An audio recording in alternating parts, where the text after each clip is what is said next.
Buenas noches, bienvenidos a una nueva emisión de Noticias Cámara de Representantes. Esta noche de vuelta en el Salón Elíptico del Capitolio Nacional, desde donde les contaré toda la información legislativa. Estos son nuestros titulares.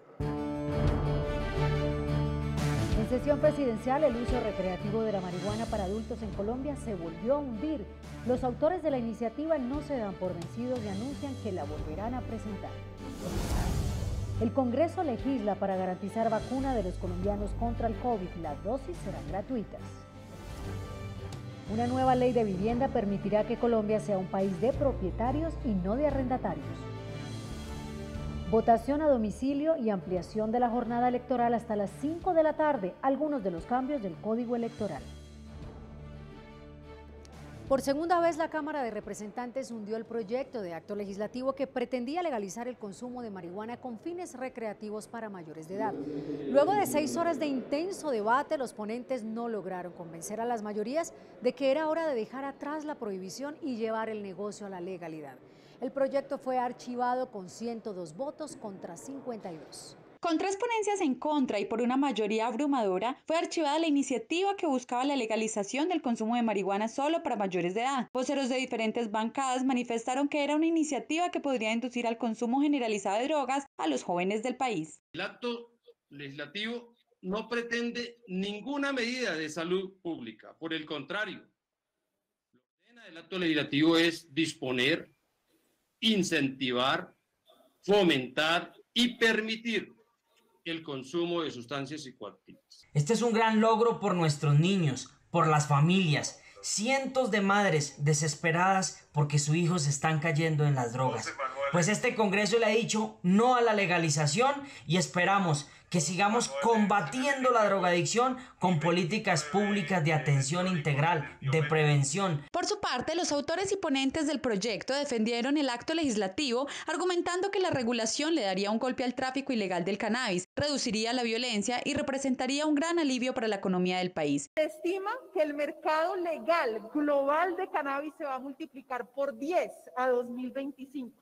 Estamos hablando para Colombia de cerca de un empleo de 1.214 personas ocupadas hoy, que podría pasar a 42.000 personas ocupadas, y esto es incluso bajo premisas de restricciones de tipos de usos. Vamos a insistir, creemos que Colombia tiene que cambiar esta política prohibicionista que no ha dado resultados. Tenemos que avanzar hacia una política del menor daño, regular. A través de la regulación logramos disminuir los daños. Necesitamos aprovechar todo el potencial económico que tiene la industria del cannabis en nuestro país. La plenaria de la Cámara también decidió archivar la reforma política por 91 votos contra 58, en su mayoría de la oposición. Yo quiero decirles a los compañeros el día de hoy que ese reconocimiento ciudadano y la validación social hacia el liderazgo de una persona se hace a través del mecanismo de conformación de una lista de manera libre y espontánea, donde todo aquel que crea que merece ser elegido pueda, a través de procesos democráticos dentro del partido, conformar una lista. Las mujeres de este país no queremos que nos regalen nada, señores. Las mujeres de este país estamos exigiendo unos derechos que merecemos desde hace muchos años. Ustedes, los hombres, iniciaron a realizar su derecho a elegir y a ser elegidos en 1830. Nosotras 130 años después logramos ese derecho a elegir y de ser elegidas. Y han pasado 66 años y no logramos superar un 20% en este Congreso. Acá han prevalecido los intereses particulares, el temor a cambiar reglas de juego para asegurar feudos políticos específicos y no la generosidad de buscar grandes reformas para el país, para que las mujeres sean elegidas en listas paritarias, para eliminar el voto preferente, foco de tanta corrupción y de tanta inconsistencia programática. Los autores de ambas iniciativas anunciaron que insistirán en sus propuestas y volverán a radicar los proyectos de acto legislativo ante el Congreso. La plenaria de la Cámara regresó a la presencialidad luego de más de 7 meses de trabajo remoto para votar los proyectos de ley de acto legislativo. Los protocolos de bioseguridad fueron estrictos. Para no exceder la capacidad de 50 personas, los representantes fueron ubicados por bancadas en los 4 salones del Capitolio. En el salón elíptico solo estuvieron los ponentes de los proyectos de ley y los voceros de cada colectividad. A raíz de un fallo de la Corte Constitucional, hemos decidido en la mesa directiva citar la presencialidad de la Cámara de Representantes. Acatando ese fallo, tratándose de actos legislativos, deben de manera presencial votarse por los representantes a la Cámara. Obviamente existen decretos de salud pública nacional y distrital que exceptúan un número de parlamentarios por la edad, por las enfermedades preexistentes, y eso nos da cerca de una cuarta parte del total de la Cámara de Representantes. El resto ha venido y han votado de manera presencial y han participado en la discusión. Los demás lo han hecho válidamente también a través de la plataforma, pero su voto ha sido manual, o sea, a viva voz. Se ha cantado el voto de cada uno de ellos. El Congreso le metió el acelerador al proyecto de ley de vacunas y a más tardar en diciembre el país tendrá que tener lista la ley para la inmunización gratuita de todos los colombianos contra el COVID-19. La iniciativa ya fue aprobada en sesión conjunta de las comisiones económicas de Cámara y Senado. Tan solo le resta el trámite en las plenarias de cada corporación. La iniciativa también busca que se prioricen alianzas para obtener recursos en medio de una amenaza pandémica. Estas podrían ser entre el gobierno con organismos multilaterales y el sector privado. A su vez, se garantice que Colombia haga parte de la lista de países prioritarios para adquirir la vacuna. Crea un marco normativo para la adquisición de las vacunas. Hoy no existe un marco por medio del cual el gobierno nacional pueda adquirir unas moléculas que apenas están en investigación, puedan adquirir algo que no existe. Las vacunas hoy no existen y se necesita un marco normativo jurídico que le dé tranquilidad al gobierno y que le permita como una herramienta para poder ir a pujar a nivel internacional por la adquisición de las vacunas. Tener ese ajuste presupuestal y esos recursos necesarios para garantizarle a todos los colombianos la vacuna contra el COVID. Yo creo que este avance que estamos haciendo desde el Gobierno Nacional y desde el Congreso, en las comisiones económicas, es poderle darle esa seguridad, esa tranquilidad al pueblo colombiano que vamos a tener los recursos para comprar la vacuna. El Gobierno Nacional, previo concepto del Instituto Nacional de Salud y del INVIMA, podrá autorizar a contribuyentes de impuestos a la renta a que donen la vacuna contra el COVID-19, entre otras medidas. Una nueva ley de vivienda permitirá que Colombia sea un país de propietarios y no de arrendatarios.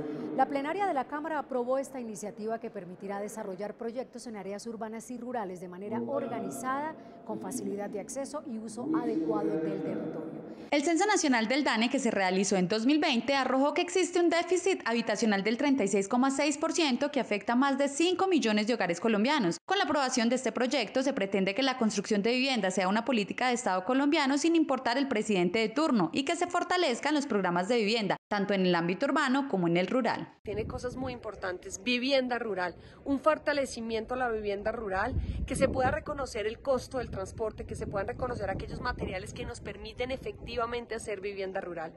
También todo lo que tiene que ver con una política de Estado en los subsidios, poder subsidiar la vivienda para los colombianos como política de Estado, una priorización en las víctimas, una priorización en los jóvenes, todo lo que tiene que ver con ordenamiento territorial para facilitar el acceso a las tierras para poder hacer vivienda y, por supuesto, mejoramiento de vivienda en lo urbano y en lo rural. Gracias a este proyecto se simplificarán los trámites para que los colombianos puedan acceder a los subsidios de vivienda nueva o usada, con el fin de combatir la pobreza y mejorar la calidad de vida de las personas menos favorecidas. Asimismo, se busca fomentar un crecimiento ordenado y planificado de las ciudades. Se pretende es que se pase de un país de arrendatarios a un país de propietarios. Por eso se establece la política de vivienda y hábitat como una política de Estado. Se mejora la accesibilidad a los subsidios. Se busca que la gente del campo tenga su propia vivienda. La iniciativa acoge a las mujeres víctimas de violencia intrafamiliar, permitiéndoles obtener un acceso preferencial a los programas de vivienda, con el objetivo de que no tengan que depender de sus agresores.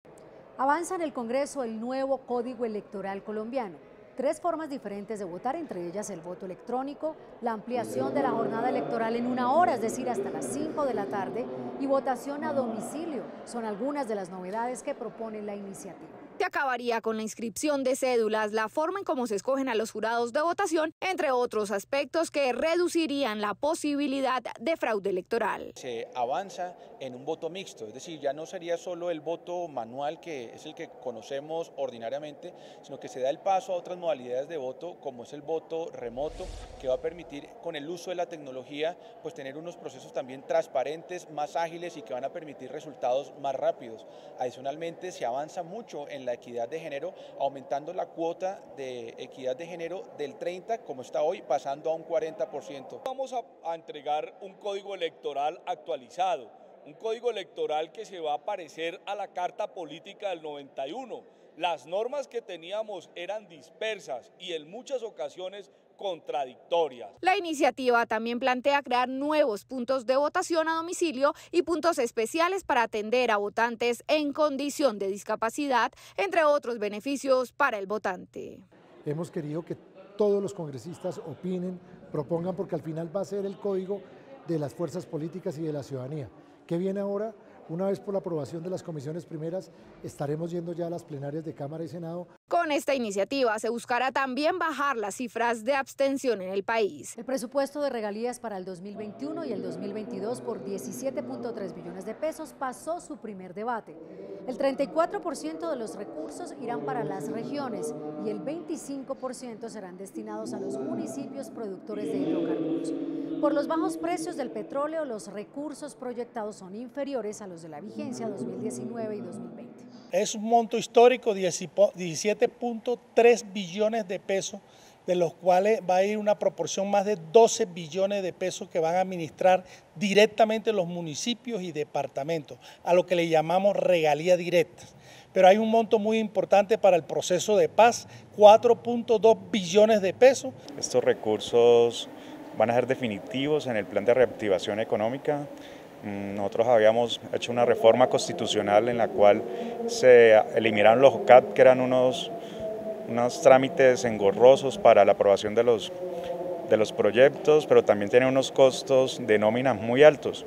Todos estos costos se eliminaron y esos recursos se trasladaron a mayor inversión. Para que los departamentos que, aunque sienten que estaban preocupados, no va a haber ninguna dificultad y vamos a seguir invirtiendo con los recursos de regalías en obras, en megaobras como son vías terciarias, como es saneamiento básico, acueducto, y eso es muy importante para el desarrollo de nuestros departamentos.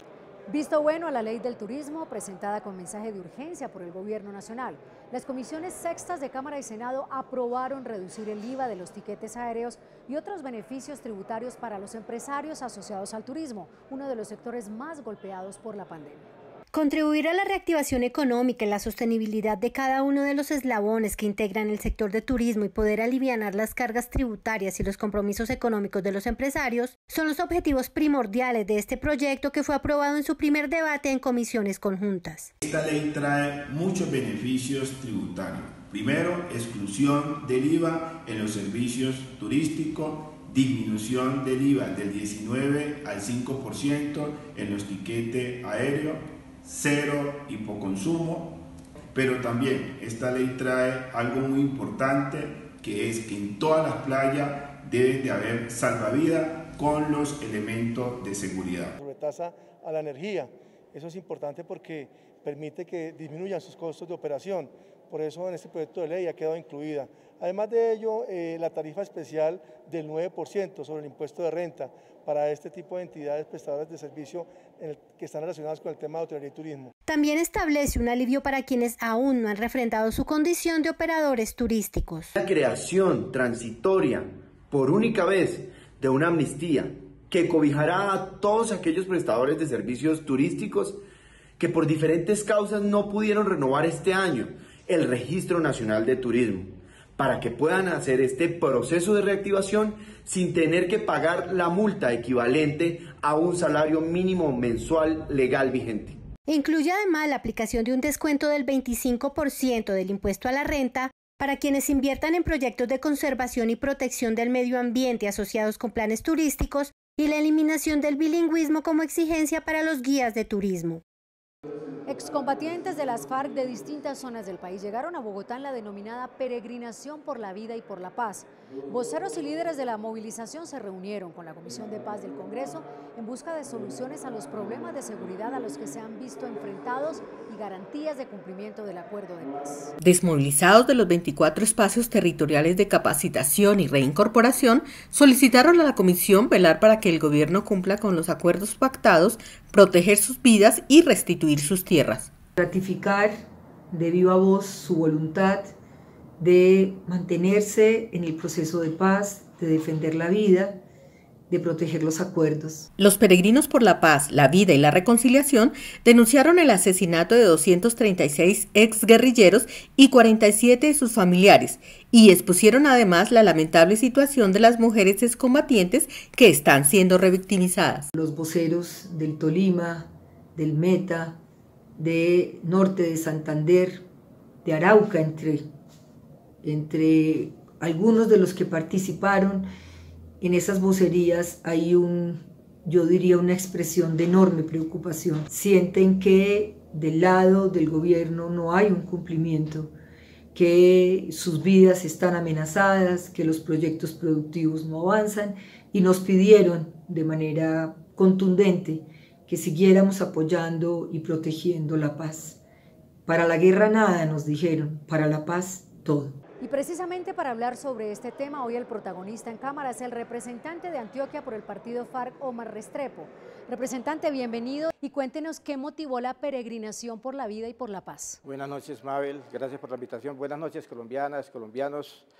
La peregrinación tiene el propósito de decirle al país, a Colombia y al mundo que los firmantes de la paz estamos comprometidos con la paz de Colombia, con la reconciliación, que estamos comprometidos con la verdad, pero también decirles que hemos decidido movilizarnos hacia la capital del país desde todos los territorios de Colombia para denunciar la muerte de más de 236 firmantes de la paz que han sido asesinados, pero también más de 1000 líderes de colombianos que en los territorios están siendo víctimas de los actores armados.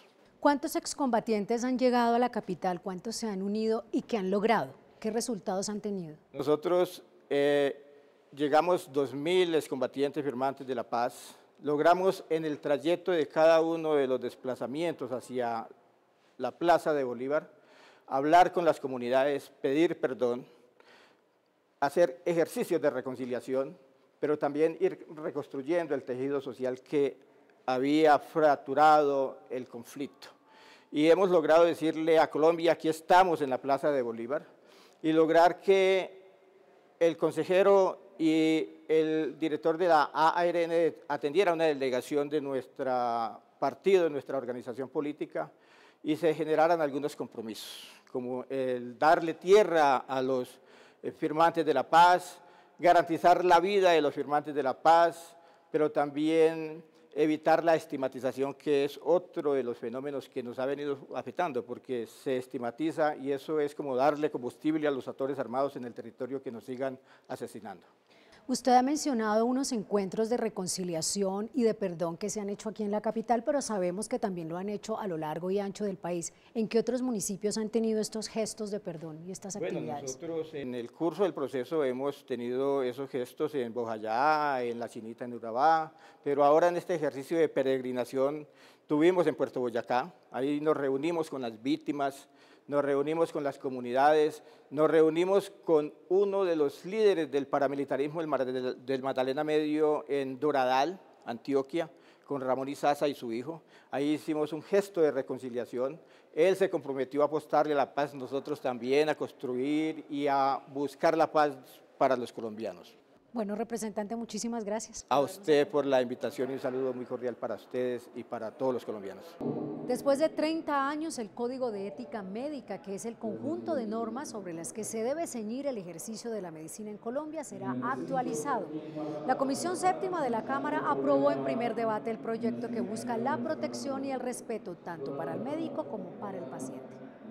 Con la actualización al Código de Ética Médica se brindará mayor autonomía para adoptar decisiones sobre el diagnóstico y tratamiento de los pacientes. porque la ética médica es el arte de buen servir, de utilizar los procedimientos adecuados a un paciente para obtener el mejor resultado en salud. Eso es importante. Entonces consideramos que con muchas tecnologías, con muchas otras terapias alternativas que se utilizan, no están reglamentados.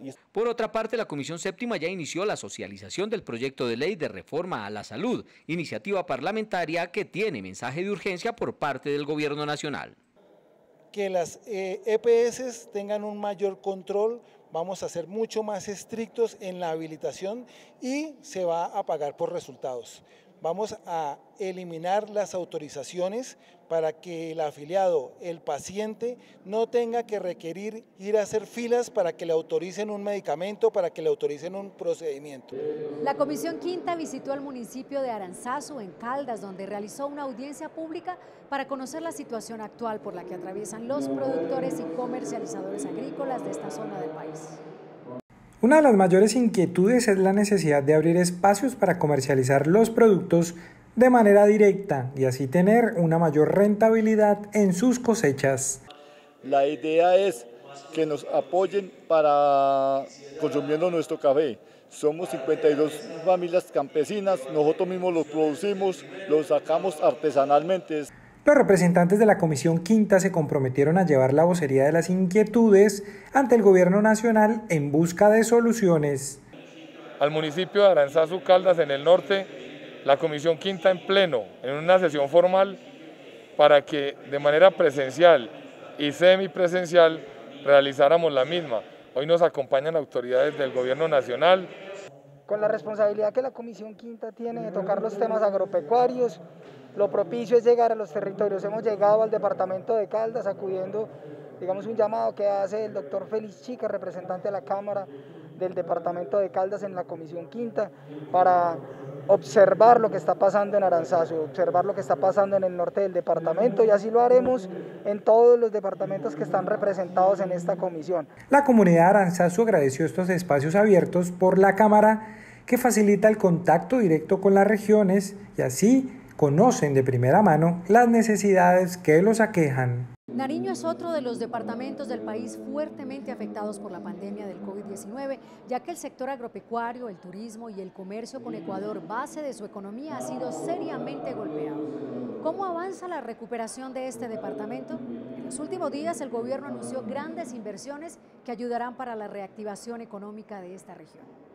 En medio de la crisis económica y las medidas de reactivación, algunos comerciantes son optimistas, pero hay sectores que aún se ven rezagados. Antes de la pandemia duro no podíamos trabajar encerraditos en la casa, pero ahora gracias a Dios al alcalde nos ha dejado trabajar. La hotelería completamente difícil porque dependemos mucho del puente de Rumichaca para reactivar el turismo. La recuperación económica del departamento continúa a paso lento, ya que además del sector agropecuario, el turismo y el comercio con el Ecuador han sido seriamente afectados. Por eso los mandatarios regionales piden la mano del gobierno y continúan con grandes esfuerzos. Se han hecho gestiones con el gobierno nacional, hay que mirar que con las gestiones con el gobierno ecuatoriano permita que se pueda abrir la frontera. Le apostamos a la reactivación económica, con disciplina y conciencia ciudadana, a través de la gestión de grandes proyectos que generen empleo y desarrollo para nuestras comunidades. Desde la gobernación están atentos al desarrollo del Pacto por el Futuro de Nariño, realizado con el gobierno nacional, y los representantes del departamento destacaron la inversión de más de 1 billón de pesos para obras de infraestructura vial y deportiva. Trabajamos también para fortalecer el sector agropecuario, que atraviesa una crisis muy fuerte y es la base fundamental de nuestra economía en Nariño. El gobierno nacional acaba de anunciar este fin de semana 40.000 millones de pesos para los 10 municipios de la costa pacífica en infraestructura deportiva y también 1.2 billones de pesos para el inicio de la construcción de la vía San Francisco-Mocoa. El departamento de Nariño hace parte de la agenda que construye el gobierno nacional para la reactivación. Como quiera que en pasados días el señor presidente de la República, Iván Duque Márquez, visitó nuestra región e hizo compromisos puntuales como aquel de la pavimentación de la vía Pasto-Popayán. Con esta inversión en la tierra del Cuy, la esperanza para la reactivación económica crece. En pocas palabras, el representante a la Cámara, Leonardo Rico, presidente de la Comisión Tercera, da testimonio de un milagro. El señor de Buga lo curó de asma. Vea la historia completa este domingo a las 5 de la tarde por el canal del Congreso. Bueno, representante Leonardo Rico, su padre campesino, su madre ama de casa, ¿qué aprendió de ellos? Principios importantes, honestidad y trabajo por la comunidad. ¿Alguna vez en su vida ha sentido que le han hecho un milagro? Claro, lo sentí, soy devoto del Señor de los Milagros de Buga, fui asmático, el último ataque de asma que tuve lo tuve en Buga y allá le pedí que me cuidara del asma y hoy en día es un milagro que tengo en la vida gracias a él. ¿Creyente ferviente entonces en el Señor de los Milagros? Totalmente. Que nos acompañen el próximo domingo a esta entrevista en compañía de usted aquí desde el Congreso de la República. Y estas son otras noticias de la Cámara de Representantes. La Comisión Legal para la Equidad de la Mujer del Congreso abre convocatoria para reconocer con la orden Policarpa Salabarrieta las iniciativas a favor de mujeres víctimas de la violencia durante la pandemia. Si conoce de una iniciativa o sabe de una organización que venga realizando esfuerzos en la lucha contra la violencia de género, inscríbela a través de nuestro correo comisión.legalmujer@cámara.gov.co. El próximo 25 de noviembre se conmemora el Día Internacional de la No Violencia contra la Mujer. Y desde la Comisión Legal para la Equidad de la Mujer queremos ese día reconocer las cosas positivas, los esfuerzos de las organizaciones civiles, las organizaciones sociales y de los entes públicos, territoriales, para mejorar las condiciones de vida de la mujer en tiempos de pandemia. El representante a la Cámara, David Pulido, destacó el Premio Nacional de Alta Gerencia que le fue otorgado al municipio de Calamar en el departamento del Guaviare. Esta alcaldía ocupó el primer lugar en la categoría especial de municipios con el programa de desarrollo con enfoque territorial dentro de los 170 incluidos en este esquema que resultó de los acuerdos de paz. Y esto, entre otras cosas, porque los indicadores y el manejo dado por el alcalde Giovanni Garcés en tiempos de pandemia a los recursos y a la gestión para haber logrado precisamente mitigar y minimizar ese riesgo que nos ha dado este problema de salud pública este año, pues ha sido realmente muy eficiente. Agradezco a Dios esta oportunidad enorme que le da a mi municipio, que en su condición de PEDET ha demostrado, junto a mi equipo de trabajo, que a pesar de las dificultades se pueden ver las transformaciones en los territorios más afectados por el conflicto armado con criterios de legalidad y de paz con integralidad. El presidente de la República sancionó la Ley Bucaramanga 400 años de autoría de la representante a la Cámara Nubia López, quien destacó que además de la conmemoración a la capital santandereana, la nueva ley trae un plan de inversión por parte del Gobierno Nacional para los próximos 10 años. El propósito de la Ley 400 años de Bucaramanga es la de generar una serie de proyectos y de programas de inversión que, apalancados desde el Gobierno Nacional junto con el Gobierno departamental y municipal, nos permitan lograr la reactivación económica de la ciudad bonita. Avanza en la Comisión Primera de la Cámara una iniciativa para actualizar el régimen de propiedad horizontal vigente desde hace más de 20 años. En una audiencia pública se escucharon propuestas como capacitación para los administradores de edificios y conjuntos residenciales, más herramientas tecnológicas y reglas claras para propietarios, arrendatarios e integrantes de las juntas de administración. Esto no nos llevará a reformar los manuales o los reglamentos de propiedad horizontal, no va a generar costos adicionales porque lo que nos interesa es darle más herramientas a la copropiedad y a todos los actores que ahí confluyen para mejorar y garantizar el bienestar de nuestras copropiedades y las personas que vivimos en propiedad horizontal. El cierre de la frontera con Venezuela en la ciudad de Cúcuta viene profundizando la crisis económica a causa de la pandemia en esa zona del país. Para aliviar la situación, el representante Jairo Cristo le propuso al gobierno nacional habilitar un paso exclusivo para transacciones comerciales con el vecino país. Ese intercambio comercial que se está dando por Riohacha, que se está dando por La Guajira, por Maicao, yo creo que es interesante que también lo hagamos a nivel de Cúcuta y su área metropolitana. Yo creo que este es un llamado de todos los comerciantes del área metropolitana de Cúcuta para que haya un intercambio comercial. Hemos llegado al final de esta misión. Si quieren interactuar con el presidente de la corporación, lo pueden hacer a través de su cuenta de Twitter @GermánBlancoA o en nuestra página web www.cámara.gov.co. Y si quieren conocer un poco más de cerca a sus representantes, los invitamos a visitar nuestras redes sociales. Nos pueden seguir en Facebook como Cámara de Representantes Colombia y en Twitter e Instagram como @Cámara Colombia. Hasta pronto.